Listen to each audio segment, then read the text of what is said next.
মোহতারামের কাছে আমার দ্বিতীয় প্রশ্ন হলো, আমরা জানি যে দারুল উলুম দেওবন্দের উসুলে হাসতেখানা রয়েছে, যেখানে একটি পয়েন্ট আছে যে হুকুমত ও আমির উমারার সাথে অর্থাৎ প্রভাবশালী ব্যক্তিদের সম্পর্ক মাদ্রাসার জন্য ক্ষতিকর। এই বক্তব্যটির বিস্তারিত তাৎপর্য যদি আমাদেরকে একটু জানাতেন। এটাকে অনেকে বিভিন্নভাবে ব্যাখ্যা করে, সঠিক তাৎপর্যটা আমরা একটু জানতে চাই। আসলে একটা কথা বলি, উসুলে হাসতেখানাই সর্বশেষ কথা নয়। জি, এটা আমাদের আচরণ বিধিকে সংগঠিত করার জন্য, নিয়ন্ত্রণ করার জন্য কিছু শর্ত প্রয়োগ করা হয়েছে। এর বাইরেও কথা আছে। আমরা আসলে যেটা ব্যাখ্যা করি, আমরা এখন খুব কম সংখ্যক লোক নিঃস্বার্থভাবে ব্যাখ্যা করি নিজেদেরকে বাঁচানোর জন্য, যেটাকে আমরা তাবিল বলি নিজেদের জন্য। যদি আমরা নিঃস্বার্থভাবে এটাকে ব্যাখ্যা করতাম তাহলে মানুষ সত্যটা জানতে পারত।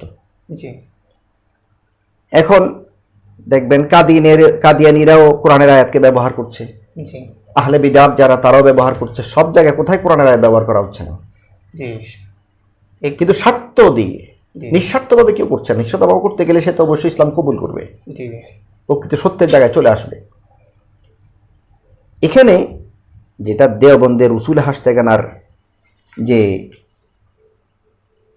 7 নম্বরে এটা বলা হয়েছে যে মাদারসে দ্বীনিয়ার সাথে সরকারের সম্পর্ক এটাকে ক্ষতিকর বুঝছেন হযরত কাসিম সাহেব নানতুবি রাহিমাহুল্লাহ তাআলা।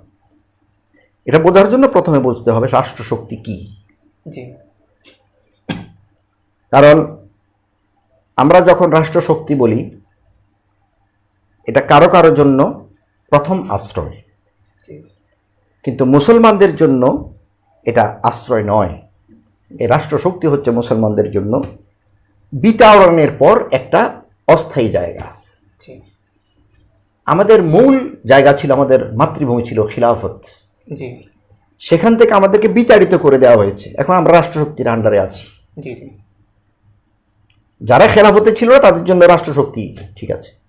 রাষ্ট্রশক্তি এমন একটা জিনিস যে প্রতি মুহূর্তে রং বদলায়, যাকে আমরা বলি মাল্টি কালার্ড। বিভিন্ন রঙে সে রঙিন হয়। যেন আমাদের একটা কথা আছে যে দো রঙ্গি ছোড়কর এক হো যা, সরাসর মম হো যা ইয়া সং হো যা। 2 রং ত্যাগ করো, হয়তো তুমি পাথর হয়ে যাও নাহলে মোম হয়ে যাও, একটা অবস্থান তোমার পরিষ্কার থাকা উচিত। এখন রাষ্ট্রশক্তি এমন একটি শক্তি যার অবস্থান কেউ কখনো নির্দিষ্ট করে বলতে পারে না। 5 বছরে এসে বলল এটা হারাম, ওই সরকারের পরবর্তী আরেক সরকার এসে বলল এটা হালাল। এখন বলে রাষ্ট্রশক্তির অবস্থানটা কোথায়? সুনির্দিষ্ট কোনো আদর্শ না, তা না, এটা থাকতে পারে না রাষ্ট্রশক্তির। যারা বিশেষ করে গণতান্ত্রিক ভাবে যে রাষ্ট্র শক্তি নির্বাচিত হয় তারা কখনোই নীতিকে ধরে রাখতে পারে না। তাদের নীতি হচ্ছে যেদিকে বৃষ্টি সেদিকে ছাতি। কথা বুঝে আসছে? এটা সেকুলার বলেন, গায়ে সেকুলার বলেন, যারাই বলেন না কেন, তারা এই ধরনের রাষ্ট্রশক্তি যারা আসছে তারা এগুলো কাজ করছে। হ্যাঁ, কেউ কেউ হয়তো 20% আত্মসমর্পণ করেছে, কেউ 40%, কেউ 60%, কেউ 80%, কেউ 100%ই আত্মসমর্পণ করে, হতে পারে কম বেশি। এই রাষ্ট্রশক্তি যার কালারই নেই, কিন্তু মাদারিসে কওমিয়ার কালার আছে। মা আনা আলাইহি ওয়া আসহাবি ক্বালা রাসূলুল্লাহ সাল্লাল্লাহু আলাইহি ওয়াসাল্লাম। এখন এর বাইরে যাওয়ার অধিকার তো কওমি মাদ্রাসার নাই। কওমি মাদ্রাসার যে নির্দিষ্ট অবস্থান, সে কি করে রাষ্ট্রশক্তির সাথে যার নির্দিষ্ট অবস্থান নাই অবাধ মেলামেশা করবে? এটাই হচ্ছে সবচেয়ে বড় প্রশ্ন। অনেকটা নিজের আদর্শের সাথে সংঘাত। হ্যাঁ, তার মানে এ নয় যে রাষ্ট্রশক্তির সাথে সে সবসময় পিঠ দেখিয়ে চলবে। এখানে যখন তাকে মজবুরান বাঁচতে হচ্ছে, থাকতে হচ্ছে, এখানে তার সাথে একটি দাওয়াতি সম্পর্ক থাকতে পারে, কিন্তু আদর্শিক সম্পর্ক নয়। কারণ তাদের আদর্শ ভিন্ন, ওই মাদ্রাসার আদর্শ ভিন্ন, রঙে সব দিকে ভিন্ন।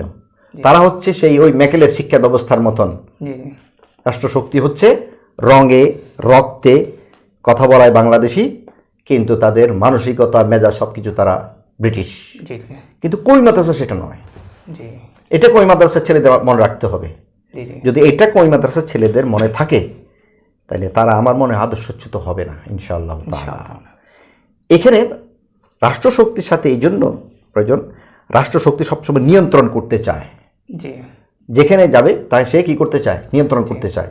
এখন কই মাদ্রাসার সাথে যখন সে সম্পর্ক হবে, আপনি এটা ধরে নিতে পারেন, এটা 100% কেউ যদি বলে, আমি বলবো যেটা ধরে নিতে পারেন, সে আপনি যে ইখলাসের সাথে আন্তরিকতার সাথে তাকে বরণ করবেন কই মাদ্রাসায় আসলে, জি সে ততটা রাষ্ট্রশক্তি ওই ইখলাসের 100 ভাগের 1 ভাগ নিয়েও আপনাকে বরণ করবে না। করবে না। কারণ তার মধ্যে স্বার্থ আছে, আপনার মধ্যে স্বার্থ নাই।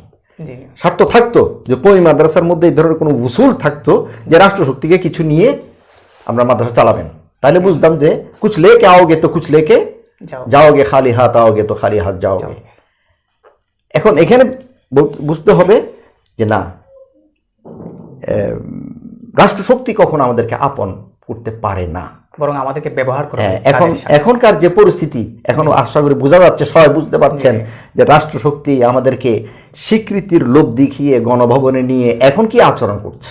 জি এটা পৃথিবীতে জি মানে কিছুদিন আগে হাটহাজারী মাদ্রাসার সুর উপলক্ষে আমি তো শুনছি ঢাকাতেও পর্যন্ত সেনা মানে বিজিবি, পুলিশ, র্যাব মোতায়েন ছিল।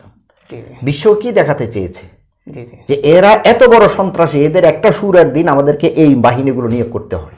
জি এটা আমাদের শুধু নিরাপত্তার ব্যবস্থা ছিল না, জি জি পুরো বিশ্বকে আমাদের পরিচয় করে দিয়েছে রাষ্ট্রশক্তি, যারা কতটুকু এরা সন্ত্রাসী হলে পরে আমাদের কোনো ভিসি, কোনো মিটিং হচ্ছে, কোনো স্কুল কলেজ কোথাও আমাদের এইভাবে নিয়োগ করতে হয়নি, নিয়োগ করতে হয়েছে হাটহাজারী মাদ্রাসা সুরতে। তাহলে আমরা কতটুকু, এরা কতটা সন্ত্রাসী হলে এদের রক্ষার, এদের সন্ত্রাস থেকে বাঁচার জন্য এদের বাইরে সবসময় আমাদের কি দিতে হয়, জনগণকে বাঁচানোর জন্য পুলিশ, র্যাব, বিজিবি এগুলো দিয়ে জল কামান নিয়ে বসে থাকতে হয় এদের গেইটে, কখন যে এরাও আবার কি করে বসে। তাহলে এটা আমাদের লাভ হলো না ক্ষতি হলো? আমাদের ক্ষতি, অনেককে ব্যক্তিগতভাবে কিন্তু হয়রান করা হয়েছে। তো এটা বলছিলাম যে রাষ্ট্রশক্তি কই মাদ্রাসার সাথে যদি সম্পর্কিত হয়, কই মাদ্রাসার ভেতরে বড় ধরনের ক্যান্সার সৃষ্টি করবে, এর বাইরে অন্য কোনো কিছু আছে বলে আমার মনে হয় না। জি মোহতারাম, যে কথাটাই বলেছিলেন, কিছু সুরার যে কথাটা বলেছিলেন সেই প্রসঙ্গে একটি প্রশ্ন, যে কোনো কওমি প্রতিষ্ঠানের প্রধান বা নায়েব নিয়োগের ক্ষেত্রে হুকুমতের হস্তক্ষেপ, অর্থাৎ শাসকের হস্তক্ষেপ কিংবা প্রভাব বিস্তারকে কিভাবে আপনি দেখেন? মানে এটা কি পরিমাণ আমাদের জন্য ক্ষতি হতে পারে, বা আমাদের কোনো এখানে? এটা আমার মনে হয় অপূরণীয় ক্ষতি। জি এই যে প্রভাব বিস্তার বললেন, সরকার কেন কই মাদ্রাসায় প্রভাব বিস্তার করবে? জি সে তো এখানে কিছু দেয় না। জি জি প্রভাব তখনই সে বিস্তার করে যখন সে মনে করে আমি তো দিচ্ছি, মানুষ না দেখুক। জি জি মানুষ সেটা না দেখুক, না জানুক, আমি দিচ্ছি, সেজন্য আমাকে প্রভাব বিস্তার করতে হচ্ছে। অথবা জি তারা যে আদর্শিক অবস্থান থেকে আমাদের আদর্শটাকে রদ করছে, তারদিদ করছে, জি ওটাকে বাধা দেওয়ার জন্য তো আমাকে প্রভাব সৃষ্টি করতে হবে। জি আপনার মনে থাকার কথা, 2013 যখন শাপলার আন্দোলন হলো 5-6 মে, এরপরে একটা ঘটনা ঘটেছিল। আমরা কমিদের এত উদার যে আমরা আসলে ইতিহাসকে ভুলে যাই, বেশি উদার তো, যে আমার বাবাকে হত্যা করেছে তাকেও ভুলে যাই, মনে রাখি না। ঘটনাটা হচ্ছে 4টা সিটি কর্পোরেশন নির্বাচন হয়েছিল। জি প্রতিটি সিটি কর্পোরেশন নির্বাচনে বিপুল ভোটে জি বিএনপি জোট জয়লাভ করেছিল, আওয়ামী লীগ পরাজিত হয়েছিল। জি এটা আমার বিষয় নয়, জয় পরাজয় আছে। জি কিন্তু সেকুলার পত্রিকা যেগুলো, যুগান্তর, প্রথম আলোর, সবার যে হেডলাইন ছিল, শিরোনাম ছিল, সেখানে ছিল নির্বাচনে জিতেছে বিএনপি, খেলেছে হেফাজত। আচ্ছা, এই যখন অবস্থা, সরকার এখান থেকে কিন্তু ইউটার্নটা নেয়। এত বড়ভাবে তাদেরকে মার দেওয়ার পরেও কওমি জগৎ কতটা শক্তিশালী এদেশে যে তারা নির্বাচন পর্যন্ত প্রভাব বিস্তার করতে সক্ষম। এত বড় একটা মার খাওয়ার পরেও জি হত্যাকাণ্ডের পরেও জি তখনই আসলে আমাদেরকে তারা হাতে নেওয়ার প্রোগ্রামগুলো নেয় এবং আমাদের ভেতর থেকে আপনার 1757, 1734, 1831, 1857 মতন বিশ্বাসঘাতক গোষ্ঠীকে আমাদের ভেতর থেকে তারা হাত করে নিয়ে আসে। যেহেতু নিয়ে আসে, তাদের মাধ্যমে কাজ করায়, এখন প্রভাব বিস্তার করবে। জি জি প্রভাব বিস্তার এখন সে করতে চাইবে, সে রাষ্ট্রশক্তি। এই জন্য রাষ্ট্রশক্তির সাথে কোনো অবস্থাতেই জি আমাদের এটা হতে পারে না। আর আমাদের ভেতরে কে কোন পদ পাবে না পাবে, এটার জন্য সর্বোচ্চ নির্বাহী ফোরাম হচ্ছে মজলিসে শুরা। জি যে মজলিসে শুরা যদি কোনো না কোনো কারণে দুর্বল হয়ে যায় বা দুর্বল করে দেয়া হয়, জি তখন তো এই ধরনের সমস্যা সৃষ্টি হবে। মজলিস শুরা যদি ঠিক মতো থাকে, জি সমস্যা হবে না। আপনার ঘরে যদি প্রতিদিন আপনার স্ত্রী আপনার জন্য ঝগড়া করে, তো আপনি ঘরে থাকতে পারবেন? আপনি বাইরে গিয়ে বসে থাকবেন? জি যদি স্ত্রী ঠিক থাকে, জি তাহলে তো আপনাকে বাইরে কেন সময় কাটাতে হবে, আপনি ভেতরে সময় কাটাবেন। জি মজলিস শুরা ঠিক নাই বলেই তো বাইরের প্রভাবগুলো আসছে। মজলিস শুরা যদি ঠিক থাকতো, জি শুরাকে যদি তার দেওবন্দের আদর্শ হিসেবে যদি পরিচালনার সকল স্বাধীনতা যদি থাকতো এবং সুরের হাকিমিয়ত যদি থাকতো, সবচেয়ে বড় কথা হচ্ছে এটা, জি সুরের হাকিমিয়ত যদি থাকতো, তাহলে এই সমস্যাটা আজকে ছিল না। এবং সরকারের সাথে আমাদের সম্পর্ক দাওয়াতি কার্যক্রমের অতিক্রম করে কিছু নেয়া দেওয়ার বিষয় যদি সম্পৃক্ত না হতো, তাহলে আমার মনে হয় এই বিষয়টা হতো না। এখানে আমি অন্তত মনে করি সরকারের চেয়ে দোষটা আমাদেরই বহুলাংশে দায়ী। আমি এটাকে 80-20 বলবো। সরকার 20 ভাগ দায়ী, আমরা 80 ভাগ দায়ী। জি আমরা 80 ভাগ দায়ী এটার জন্য। আপনি বলতে চাচ্ছেন যে দারুল উলুম দেওবন্দের আদর্শ ঐতিহ্যকে যদি কেউ অক্ষুণ্ণ রাখতে চায়, তাহলে শুরাই মজলিসকে অক্ষুণ্ণ রাখতে হবে। অবশ্য হাকিমিয়তকে শুরু মজলিস যেমন অক্ষুণ্ণ থাকবে, জি মজলিসে শুরার হাকিমিয়ত, তার যে কর্তৃত্ব পরায়ণতা, জি, জি। সে হুকুম দিলে মানতে হবে, এই জিনিসটাকে তো বহাল রাখতে হবে। জি, জি। কারণ একজনকে না একজনকে পরিবারে কর্তা সাজতে হয়, যার হুকুমে সবাই চলে। জি এখন যদি কেউ বলে না আমি মানবো না, ও মানবে না, তাহলে সেই ঘর শান্তি আসবে? এখানে মজলিস শুরা আমাদের জন্য অভিভাবক, নির্বাহী ফোরাম, সর্বোচ্চ অভিভাবক পরিষদ হচ্ছে মজলিস শুরা। এটাকে রক্ষা করতে হবে, এটার হাকিমিয়তকে রক্ষা করতে হবে, এটার কর্তৃত্ব পরায়ণতাকে রক্ষা করতে হবে। তাইলেই বাইরের প্রভাব আর আমাদের উপর আসবে না। যতদিন ছিল প্রভাব আসেনি। জি জি মোহতারাম, আপনি সরকারের সাথে সম্পর্কে যে প্রশ্নের কথা বলেছেন, সেই হিসেবে সেই সূত্র ধরে একটি প্রশ্ন, যে সরকারের স্বীকৃতি কি দারুল উলুম দেওবন্দের উসুল সমর্থন করে? অনেকে বলে থাকেন যে স্বকীয়তা বজায় রেখে স্বীকৃতি নেওয়া উসুলে দেওবন্দের পরিপন্থী নয়, কিন্তু বাংলাদেশের কওমি মাদ্রাসাগুলো সরকারের স্বীকৃতি গ্রহণের সময় স্বকীয়তা বজায় রাখার অঙ্গীকারের কথা শোনা গিয়েছিল, কিন্তু শুকরানা মাহফিল ও এতে বিভিন্ন বক্তার আলোচনা এবং কওমি মাদ্রাসার নেতৃস্থানীয় কতিপয় আলেমের সরকারের সাথে ঘনিষ্ঠতাকে আমাদের অনেক বিজ্ঞ মুরব্বী আলেম দেওবন্দের উসুল পরিপন্থী বলে মত ব্যক্ত করেছেন। এই ব্যাপারে আপনার মতামত একটু জানতে চাই। আসলে এখানে স্বকীয়তার বিষয়টাকে আমি নিয়ে আসছি। জি স্বকীয়তা বলতে আমরা কি বুঝি? শুধু সরকার থেকে কোনো কিছু না নেয়া, এইটাই স্বকীয়তা? না আরও কিছু নিয়েই স্বকীয়তা? জি জি পরিবার কি একজন লোককে নিয়ে গঠিত হয়? না মা বাবা ভাই বোন স্ত্রী পুত্র সবাইকে নিয়ে গঠিত হয়? সবাইকে নিয়ে গঠিত।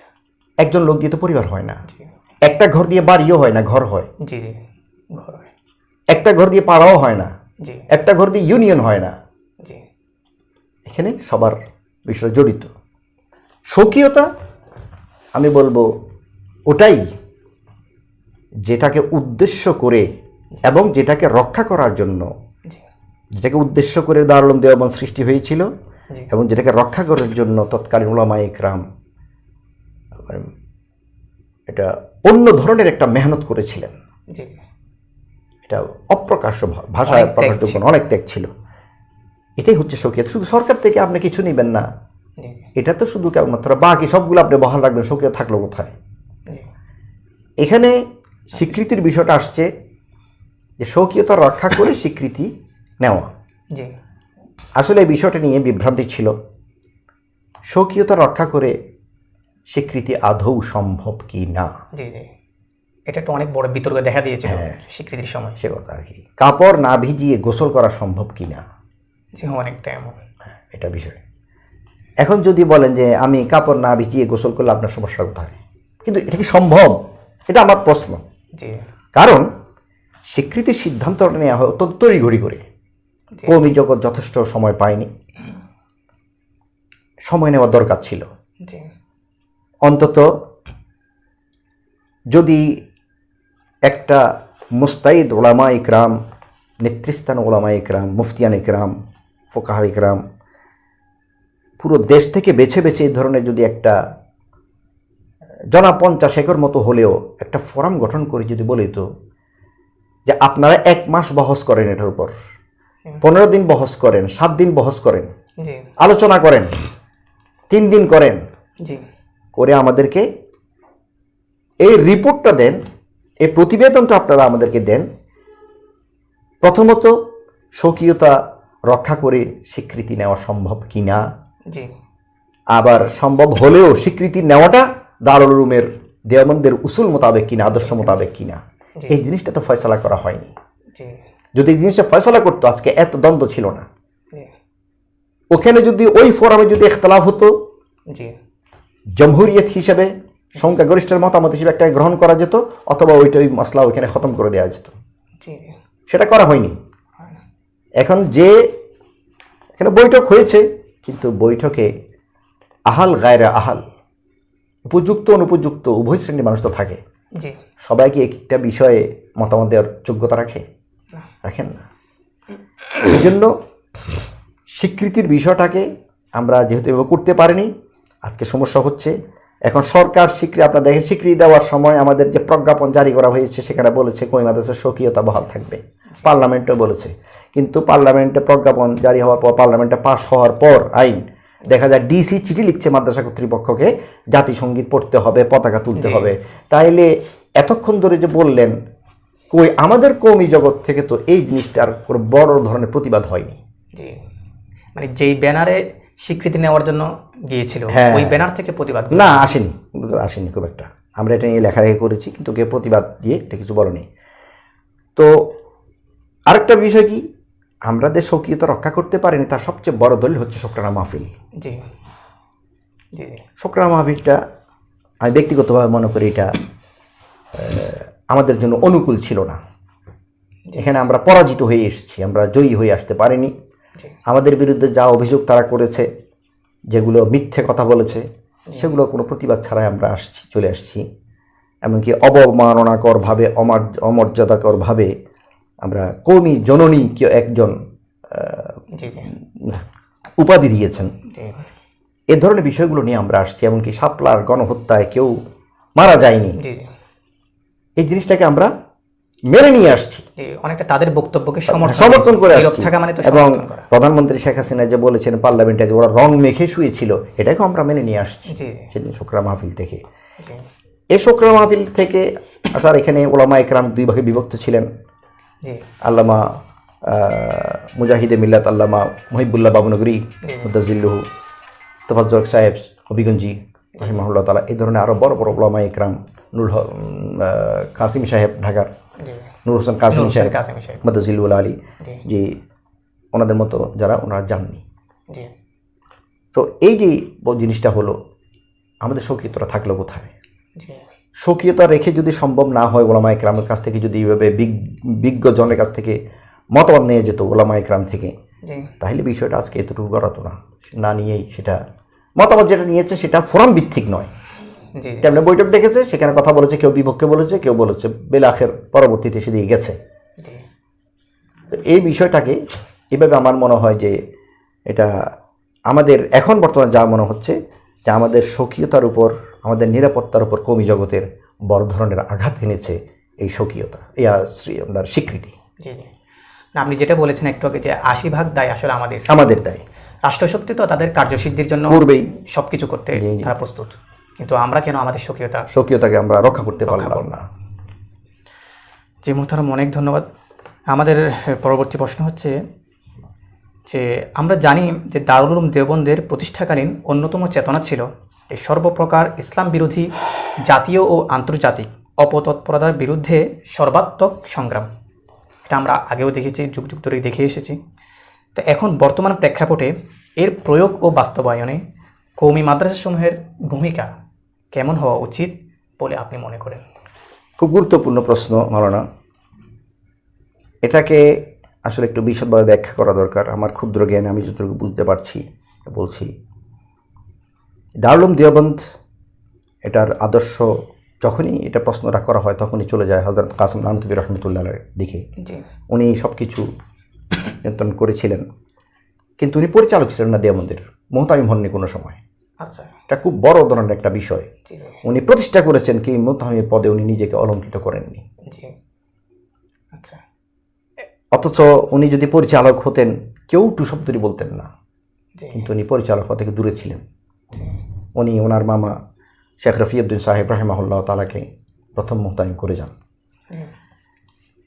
তো দেওবন্দের যেটা বলছিলেন যে আদর্শের বিষয়ে চেতনা কথা আমি আগে বলেছি। আসলে আমরা দেওবন্দিরা অনেকেই জানি না দেওবন্দের চেতনাটা আসলে হযরত নানতুবি রহমতুল্লাহ আলাইহি কি বলে গেছেন। আমরা কিন্তু ওই জিনিসটা বুঝি না এবং নিজের থেকেই বলার চেষ্টা করি। আমি আপনাদের সামনে দু একটা তথ্য তুলে ধরছি যে দেওবন্দিয়ত সম্পর্কে আমরা বেশি জানি, আর যাদের কথা এখানে বলবো তারা বেশি জানে। দুজন মানুষের কথা আমি নিয়ে আসছি। একজন হচ্ছেন প্রতিষ্ঠাতা হযরত কাসেম সাহেব নানতুবি রহমতুল্লাহ হুজ্জাতুল ইসলাম, আরেকজন হচ্ছেন তিলমিজে আউয়াল দেওবন্দের শেখুল হিন্দ মাহমুদ হাসান দেওবন্দি রাহিমাহুল্লাহ তাআলা। এই দুজনের বক্তব্য আপনি যখন শুনবেন তখন আপনি আশ্চর্য হয়ে যাবেন যে আমরা দেওবন্দিরা কোথায়, দেওবন্দের আদর্শ আর আমরা কোথায়। খুব দেওবন্দের কথা বলছি, আমি আমাদের কথা বলছি না, আমি দেওবন্দের কথাইগুলো বলছি। দেওবন্দ থেকে তো আমরা পাবো। সেখানে 1991 সালে হায়দ্রাবাদ থেকে প্রকাশিত মাহনামা আল উলা পৃষ্ঠা নম্বর 27, 11 নম্বর ভলিউম 1991 সালে প্রকাশিত হয়। সেখানে হযরত কাসেম সাহেব নানতুবি রহমতুল্লাহি আলাইহি এমন একটা বাক্য বলেছেন, আমার মনে হয় এটা যুগ যুগ ধরে তাফসীর করা সম্ভব। উর্দুতে বলেছেন, আরবিতেও না, দুপক্ষের তাফসীর করতে পারেন। উনি বলছেন, খুব এটা মনে রাখার কথা, हमने दारुल उलूम के असल मकसद पर दरस और तदरीस उलूम इस्लामिया का पर्दा डाल दिया है। আমরা দেওবন্দের যে আসল মাকসাদ, আসল যে উদ্দেশ্য, এটার উপর দারস তাদরিস উলুম ইসলামের একটা আবরণ দিয়েছি। কেউ যেন ওই আসল মাকসাদকে বিতর্কিত করে দারস তাদরিস আল উলুম ইসলামিয়াকে কি করতে না, উৎখাত করতে না পারে। যখন যেটা আবরণ দিয়েছি, এই আবরণ যখন আমরা সরাতে সক্ষম হব, অর্থাৎ আস্তে আস্তে এই আবরণটাকে ব্যবহার করার মতো যোগ্যতা অর্জন করব, ভেতরের খনি থেকে ওই আসল মাকসাদগুলো বেরিয়ে আসবে। এখন যেমন মাটির উপরে আস্তরণ, নিচে তেলের খনি, স্বর্ণের খনি, হীরার খনি, এই মাটির আল্লাহ যদি এই ধরনের একটা কথা আছে যে আল্লাহ বলেন, কিছুক্ষণের জন্য এমনি বলছি যে খনিগুলোকে আমি মাটি দিয়ে কি করে রেখেছি, আবরণ দিয়ে ঢেকে রেখেছি। তাহলে মাটি সরালে কি হবে? তাহলে এই উলুম এই তাদরিস, এটা যখন আস্তে আস্তে আমরা এটার উপর মেহনত করতে করতে যখন এটা ধীরে ধীরে ফাঁক হবে, ভেতরে খনিগুলোকে উঠে আসবে। সে খনিটা কি? এখন এই চেতনা হচ্ছে এটাই। এই যে আবরণ যেটা দিয়েছেন নানতুবি রহমতুল্লাহ আলাইহি, উনি এই আবরণটা দিয়েছেন এই জন্য এটার উপর মেহনত করে যেন সে খনিটাকে তুলে আনতে পারে। এখন যদি খনিটাকে যদি আমরা যদি আবরণটারই মূল্যায়ন করলাম না, বা আবরণটাকে যথাযথভাবে আমরা মানে ব্যবহার করলাম না, এটাকে তুললাম না, তাহলে আমি খনির দেখা পাবো কি করে? এখানে এটা আমাদের শ্রোতাদের মনে রাখা দরকার। ভারতের একজন অত বিখ্যাত মনীষী মাওলানা সৈয়দ মানাজির হাসান গিলানী রাহিমাহুল্লাহ তাআলা, যিনি সাওয়ানে কাসিমি লিখেছেন, উনি সম্ভবত একটা রিসালা লিখেছেন অথবা প্রবন্ধ লিখেছিলেন, নাম ছিল ইহতায়ে দারুল উলুম মে বিতে হুয়ে আইয়াম। দারুল উলুমের ভেতরে আমার কাটানো সেই সময়গুলি। 170 পৃষ্ঠা, এদারে তালিফ আশরাফিয়া মুলতান 1997 সালে সেখান থেকে প্রকাশিত হয়।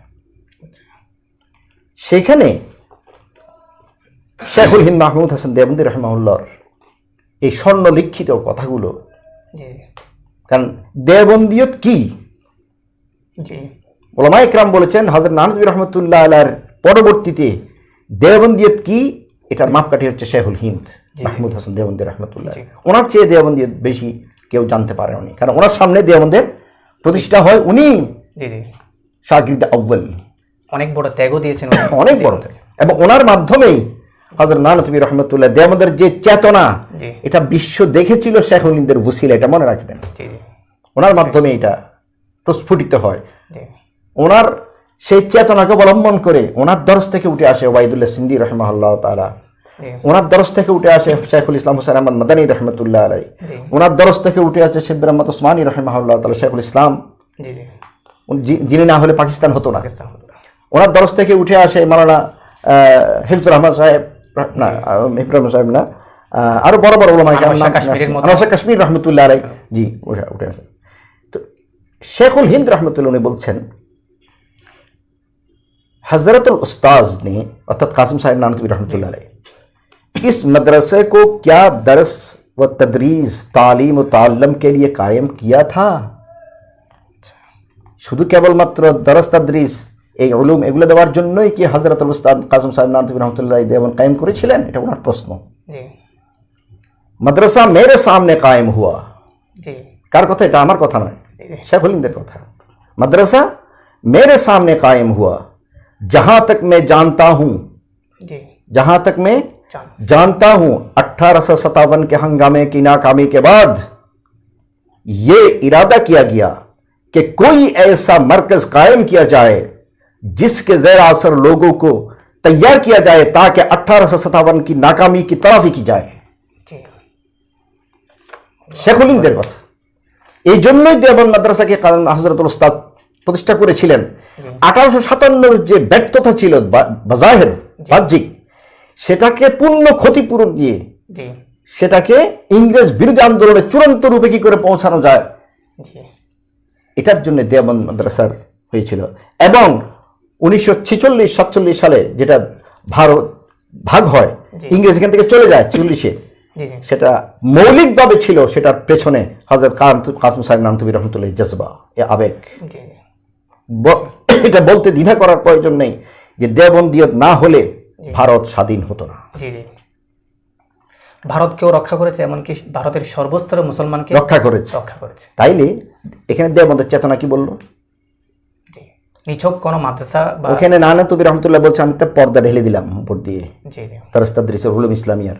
শেখুল হিন্দ বলছেন আমার সামনে দেওবন্দ প্রতিষ্ঠা হয়েছে, আমি তো জানি দেওবন্দ কেন প্রতিষ্ঠা হয়েছে। 1857 যে আগের কথাগুলো ঘটনা বলছিলাম, তাহলে বোঝা যায় 1867 সালে যখন দেওবন্দ প্রতিষ্ঠিত হয় তার আগের প্রতিটি জং যেগুলো জিহাদ ছিল সেগুলোর মর্ম আপনার তাহাম্মুল করে, সেগুলোর মর্ম গর্ব ধারণ করে দেওবন্দ প্রতিষ্ঠা হয়। এখানে আরেকটা জিনিস শেখুল হিন্দের এই কথাটা মনে রাখা দরকার, আমি শ্রোতাদের জন্য তুলে ধরছি। এগুলো খুব গ্রন্থে খুব একটা পাওয়া যায় না। हजरत शेखुल हिंद मजीद फरमाया तालीम व ताल्लम दरस तदरीस जिनके मकसद और नस्बुल आइन है, मैं उनकी राह में मज़ाहिम नहीं हूं, हायल नहीं हूं। এগুলো চালিয়ে যাচ্ছে, আমি বাধা দিব না, लेकिन खुद अपने लिए तो उसी राह का मैंने इंतखाब किया है। আসল যে চেতনা সেটা বলছি আমি বেছে নিয়েছি। আপনারা উলুম হাসিল করতে থাকেন, जिसके लिए दारुल उलूम का ही निज़ाम मेरे नज़दीक हजरतुल उस्ताज ने कायम किया था। 171 পৃষ্ঠায় মুলতান থেকে প্রকাশিত।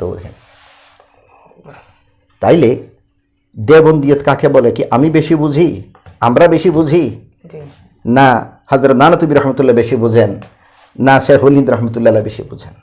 ওনারা বলছেন যে দেওবন্দের চেতনা যদি বুঝতে চাও 1857-কে বুঝো, 1857-কে যদি বুঝতে চাও ফতেহ আলী সুলতান টিপু রহিমাহুল্লাহর জিহাদকে বুঝো, বালাকোটের জিহাদকে বুঝো, পলাশীর যুদ্ধকে বুঝো। ওগুলো না বুঝলে দেওবন্দের চেতনা বোঝা যাবে না, কারণ ওগুলোর ক্ষতিগুলো পূরণ করার জন্য 1867 সালে দেওবন্দ প্রতিষ্ঠিত হয়। এই হচ্ছে দেওবন্দের চেতনা। এটাকেই বলা হয়েছিল আলী মিয়া নদভী রহমাতুল্লাহ তাআলা সম্ভবত 100 বছর পূর্তিটা সৎসারা হয়েছে দেওবন্দে 80-এর দশকে। সেখানে উনি বলেছেন 4টা বিষয়ের উপর দেওবন্দের চেতনা নির্ভর, ওটা ওনার গবেষণা থেকে। তাওহীদে খালিস, তাআল্লুক মা আল্লাহ, ইত্তিবাই সুন্নাহ, ওয়ালাই কালিমাতুল্লাহ। জি, চারটা একেবারে মৌলিক। মৌলিক। এবং অন্য উলামায়ে কেরাম যারা বলেন সূরা জুমার যে একটা আয়াত আছে এটার উপর ভিত্তি করে দেওবন্দ মাদ্রাসার মূল প্রতিষ্ঠার রূহ সেখানে পাওয়া যায়।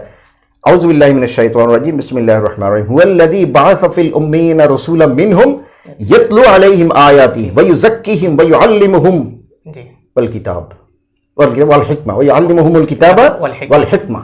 জি, এই চারটাকে মিশন দিয়েই দেওবন্দের ইয়াসুর বুনিয়াদ শুরু। যেভাবে বলুক না কেন জি, মোটামুটি একই অবস্থায় আসছে। তো এটা বলতে চাচ্ছি যে দেওবন্দের রং হচ্ছে মা আনা আলাইহি ওয়া আসহাবি। জি। এটার উপর এখান থেকে বেরিয়ে গেলে সে আর দেওবন্দিয়ত নয়। যদিও সে দেওবন্দি দাবি করে, যদিও দাবি করতে পারে, জি, দাবি করতে পারে। মুনাফিকরা দাবি করেছিল জি, জি, আমরা আমানতু বিল্লাহি ওয়া রাসূলিহি, বলছে না? আল্লাহ কি বলছেন? ওয়া মিনান নাসি মান ইয়াকুলু আমান্না বিল্লাহি ওয়া বিল ইয়াউমিল আখির ওয়া মা হুম বিমুমিনিন। জি, দাবি তো তারা করবেই, জি। কিন্তু আমি আল্লাহ বলছি ওয়া মা হুম বিমুমিনিন, তারা মুমিন নয়। এখানে আরেকটা জিনিস আমি বলে রাখি আপনাদের সময় হিসেবে, কিন্তু আমি চাচ্ছি শ্রোতারা জিনিসটা বুঝুক। জি, দেওবন্দ মাদ্রাসার এই চেতনার ভিত্তিতে জি, একটা বড় উদ্দেশ্য ছিল, জি, খেলাফতে ওসমানিয়া যেন আচ্ছা, প্রতিষ্ঠিত হয়। এর প্রথম দলিল হচ্ছে আমি দেই, যখন উনি বিয়ে করেন মহল্লা দেওয়ান থেকে জি, এক নবাব জাদিকে বিয়ে করেন, অত্যন্ত সম্ভ্রান্ত বংশের। জি, তো কিতাবের মধ্যে লিখছে, তো কনেকে বউকে যখন নিয়ে আসে ওনার বাড়িতে, উনি প্রথমে বলছিলেন যে বাবাকে বলছিলেন হযরত কাসিম সাহেব নানতুবি রহমতুল্লাহ আলাইহি, যে বাবা এত বড় আমার জীবন আপনি দেখেন, এত বড় নবাবের মেয়েকে আমি কি রাখতে পারবো? সে কি আমার সংসার করবে? আমার তো আর কিছুই নাই, একটা পাটি, একটা হাত ধোয়ার পাত্র, তারপর একটা পাগড়ি, আর আমার এই পোশাক ছাড়া আমার ঘরে আর তো কিছু নাই। কারণ শেখুল হিন্দ মাহমুদ হাসান দেওবন্দি রহমতুল্লাহি আলাইহি উনি একটা কথা বলেছিলেন যে আমার জীবনে আমি বহু বুজুর্গের দেখা পেয়েছি, জি, কিন্তু সিদ্দিক আকবর রাদিয়াল্লাহু তাআলা আনহু, আবু বকর সিদ্দিক রাদিয়াল্লাহু তাআলা আনহুর জি, যে তর্জ জিন্দেগি, যে দৈনন্দিন জীবন, এর ভিত্তিতে গঠিত কোনো বুজুর্গকে আমি দেখিনি। শুধু একজনকে দেখেছি, হুজ্জাতুল ইসলাম কাসিম সাহেব নানতুবি রহমতুল্লাহ আলাইহি। আল্লাহু আকবার। উনি তো মনে হয় সিদ্দিকী বংশেরও ছিলেন, মনে হয় সম্ভবত। ছিল মনে হয়, এরকম একটা। যাই হোক আমার তাহাকিক নাই সেজন্য বলতে পারছি না। জি, তো এটা বলছিলাম যে তখন মেয়ে, কিন্তু শেষ পর্যন্ত কাসিম সাহেব নানতুবি রহমতুল্লাহর শাশুড় যিনি হবেন তিনি বলছেন আমি কাসিমকে ছাড়া অন্য কাউকে মেয়ে দিব না। নব হলেও বুজুর্গই চিনতেন, মানুষ চিনতেন, রত্ন চিনতেন। সাইদ ইবনুল মুসাইবের মতো। হ্যাঁ, আমি কাসিমকে ছাড়া দিব না। এখন সমস্যায় পড়লেন হযরত নানতুবি রহমতুল্লাহর ওয়ালিদে মাজেদ, তার বাবা বললেন যে তুমি না চাইলেও সে তোমাকে মেয়ে দিবে। জি, বেলা আখের মজবুরান ওনাকে করতে হলো। তো মেয়েকে এমনভাবে পাঠায় পুরো শরীর মাথা থেকে পা পর্যন্ত সব জেভারাত, স্বর্ণ, মেয়েটার শরীর দেখা ছিল না। আচ্ছা, তো নানতুবি রহমতুল্লাহ প্রথমে এসে যখন ওনার তো সেই ছিন্ন বস্ত্র, জি, এক আজীব মুসাফির, উনি এসে বললেন যে তুমি তো নবাবের মেয়ে, কিন্তু তোমার আর আমার মধ্যখানে একটা হায়েল আছে, একটা বাধা আছে। তো কনে বললেন বাধাটা কি? বলে তোমার জেবারাত। কারণ যারা খেলাফতে উসমানিয়া প্রতিষ্ঠার জন্য লড়াই করছে জি, তারা না খেয়ে অনাহারে অর্ধাহারে দিন কাটাচ্ছে, আর তুমি আমার সামনে যাওয়ার পরে থাকবে, সেটা হবে না। তোমার সাথে আমার মানে বাধাটা তখনই উঠে যাবে তোমার এই সম্পূর্ণ জেভারগুলো যদি তুমি খেলাফত ইসলামী আর খেলাফত আন্দোলনের জন্য তুমি কি করো? দান করে দান দাও। করে দাও। এক মুহূর্ত দেরি করেনি, এক মুহূর্ত দেরি করেনি। আত-তাইয়্যিবাতু লিত-তাইয়্যিবিন ওয়াত-তাইয়্যিবুনা লিত-তাইয়্যিবাত, এখানে একটু দেরি করেননি, সমস্ত জেভার খুলে দিয়ে দিলেন। উনি খেলাফত উসমানিয়ার ফান্ডে দিয়ে দিলেন। এগুলো তেমন প্রতিষ্ঠা হয়নি তখন। জি, এরপরে 3 দিন পর বাপের বাড়ি গেল, কয়েকদিন পরে আবার আসলো, শাশু বাপের বাড়ি গেছে, বাবা জিজ্ঞেস করছে জেবার কোথায়, বলে যে এই অবস্থা। আবার দিলেন একই অবস্থায়, আবার আসলেন, নানতুবি রহমতুল্লাহ একই কথা বললেন, আবার সমস্ত জেবার দিয়ে দিলেন। এই ছিল হযরত নানতুবির জিন্দেগি। ওখান থেকে উনি খেলাফত উসমানিয়ার জন্য তখনই চাঁদা সংগ্রহ করতেন। এবং এটা ছিল কারণ ওনাদের একটা বিষয় ছিল যে আল্লাহ কোরআনে বলেছেন ইন্নী জাইলুন ফিল আরদি খলিফা, জি ইন্নী জাইলুন ফিল আরদি খলিফা, জি এ কথা বলে আদম আলাইহিস সালামকে পাঠালেন। জি আল্লামা তকি উসমানী খিলাফতে ইলাহিয়ার এই বহসের মধ্যে এক সুন্দর কথা বলছেন যে একটা হচ্ছে খিলাফতে ইনফরাদি, একটা হচ্ছে খিলাফতে ইজতেমাই। ইজতেমাই। একজন মানুষ সে নিজে নিজে আল্লাহর হুকুমগুলিকে পূরণ করবে, জি এটা খিলাফতে ইনফরাদি, ইনফিরাদি। সে আল্লাহর খলিফা জি একা। কিন্তু যখন সে আল্লাহর কানুনগুলোকে সমাজে প্রতিষ্ঠিত করার জন্য নিজে দায়িত্ব নেবে, তখন সে আল্লাহর পক্ষ থেকে দায়িত্বপ্রাপ্ত খলিফা। যেমন দাউদ আলাইহিস সালামকে আল্লাহ বলছে, ইয়া দাউদ, আউযু বিল্লাহি মিনাশ শাইতানির রাজিম, বিসমিল্লাহির রহমানির রহিম, ইয়া দাউদ ইন্না জাআলনাকা খলিফাতান ফিল আরদ জি ফাহকুম বাইনান নাসি বিল হক জি ওয়ালা তাত্তাবিল হাওয়া ফায়ুদিল্লাকা আন সাবিলিল্লাহ। জি আপনাকে আমি খলিফা বানিয়েছি নিজের মর্জি মোতাবেক ফয়সালা করার জন্য নয়। ফাহকুম বাইনান নাসি বিল হক, ইনসাফের সাথে, আমি যেভাবে বলেছি সেভাবে। এখানে আপনার বজাতে খুদ উনি হাকিম নন, জি জি হাকিম বিজ্জাত নন, উনি জি হাকিম বিজ্জাত আল্লাহ। জি তা আল্লাহর পক্ষ থেকে যে কানুন, এখন দেবন্দের এইটা আদর্শ ছিল প্রথমে মানুষ নিজে নিজে খলিফা হোক। জি প্রথমে মানুষ কি নিজে নিজে খলিফা হোক। খলিফা হোক। যখন সে নিজে নিজে খলিফা হবে, খলিফার সংখ্যা বাড়লো না, জি জি সবাই মিলে সবাইকে চালানোর জন্য আরেকজন, ইয়া দাউদ ইন্না জাআলনাকা খলিফাতান ফিল আরদ ফাহকুম বাইনান নাসি বিল হক। জি এখান থেকে আমাদের এই কই মাদ্রাসার বড় একটা বিষয় হচ্ছে যেখান থেকে খলিফা তৈরি হবে, যে খলিফারা বাড়তে বাড়তে খেলাফতে উসমানিয়া তৈরি করবে বা খেলাফত ইসলাম তৈরি করবে। কারণ খেলাফত ব্যবস্থা আমাদের আসলে আমাদের মূল মাতৃভূমি, জি জি জি এই গণতান্ত্রিক বা এই ধরনের এগুলো নয়। এখানে আমরা আছি বিতাড়িত হয়ে অনেকটা মজবুর অবস্থা। কাসেম নানুতুবি রহিমাহুল্লাহর সাথে খেলাফত ওসমানীর একটা সম্পর্ক তাইলে ছিল? অবশ্য ছিল, গভীর সম্পর্ক ছিল, আচ্ছা গভীর সম্পর্ক ছিল।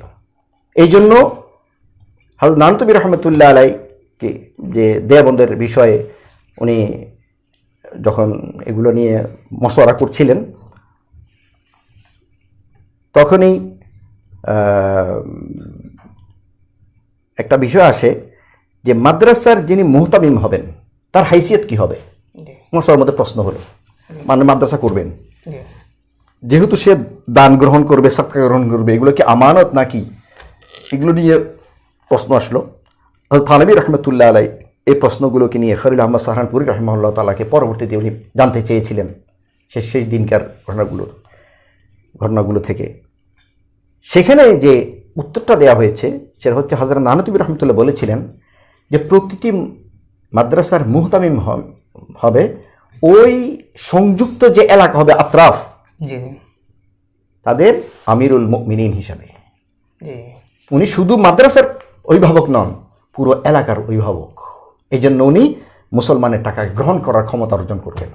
জি অর্থাৎ যতদিন কেন্দ্রীয় খলিফা নির্বাচিত না হবে, জি। আল্লাহর পক্ষ থেকে না হবে, তখন এই ছোট ছোট খলিফা যারা কই মাদ্রাসায় উনি বসাই দিয়েছেন জি মুহতামিম হিসেবে, তারাই খিলাফত দায়িত্ব পালন করবেন। এই আমানত নিয়েই কিন্তু একজন মুহতামিম হন, মাদ্রাসার নির্বাহী প্রধান হন, পরিচালক হন। যদিও উনি যদি নাও জানতে পারেন যে ওনার উপর আসলে দায়িত্ব কি, কিন্তু দায়িত্ব এটাই, মানে এলাকার দিন ও ইসলামের অবশ্যই উনি এটার জন্য মাসউল, ওনাকে রাখতেই হবে। শেখ কাসেম নানুতুবি রহমতুল্লাহ যে সম্পর্কের কথা বলেছেন, এটা আসলে কোন ধরনের সম্পর্ক ছিল? এটা কি সহযোগিতার সম্পর্ক, মানে কি উনি কোনো দায়িত্বপ্রাপ্ত ছিলেন? না না, দায়িত্বর দিক দিয়ে আমি দেখিনি, অবশ্য থাকলেও থাকতে পারে, কিন্তু এখানে ইতিহাস আমি দেখিনি, আমার যতটুকু পড়া। আচ্ছা এটা উনি চাঁদা সংগ্রহ করে পাঠাতেন তাদের কাছে, আচ্ছা যেটা নুসরাত আনসার হিসেবে, যেটা আনসার হিসেবে। হ্যাঁ হ্যাঁ এটা করতেন। আপনার অসংখ্য এই তথ্যবহুল এই কথাগুলো আশা করি আমাদের তরুণ প্রজন্মকে অনেক উদ্দীপ্ত করবে, কারণ চলমান অস্থিরতাগুলো আমাদের তরুণ প্রজন্মকে অনেক বিভ্রান্ত করে দিচ্ছে এবং তারা হীনমন্যতার শিকার হচ্ছে।